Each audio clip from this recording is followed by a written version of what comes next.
MSC er en international mærkningsordning, der arbejder for at gøre fiskerier over hele kloden mere bæredygtige. Også i danske farvande, hvor 100% af alle danske eksporterende muslingefiskerier er blevet MSC-certificeret. Et af dem er Benny Andersens. Han er muslingefisker i Limfjorden og har fisket siden han var 14. Jeg har fisket i Limfjorden i 35 år. Vi ved, hvad der foregår på fjorden, og vi ved, hvad den kan holde til. Vi slår af noget ihjel, vi skal leve af om 10 år.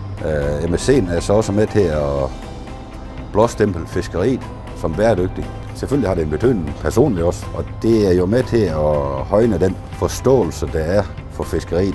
Supermarkedskæden Coop vil være førende, når det gælder bæredygtig fisk. Her spiller det blå MSC-mærke en vigtig rolle. Det vi gør for at sikre, at vores sortiment af fisk er bæredygtigt, det er blandt andet, at vi samarbejder med MSC, sådan så vi kan tilbyde vores kunder noget fisk, som vi ved, hvor kommer fra. Vi har valgt MSC i den forbindelse, fordi det er et af de bredest dækkende mærker, eller den bredest dækkende certificering.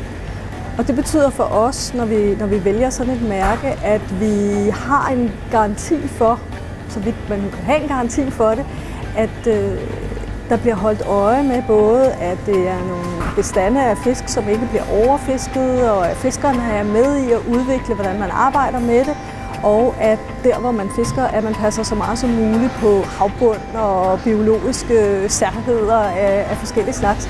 Og det føles som en god måde at vælge sine varer på, og også sende dem videre ud på det enkelte middagsbord.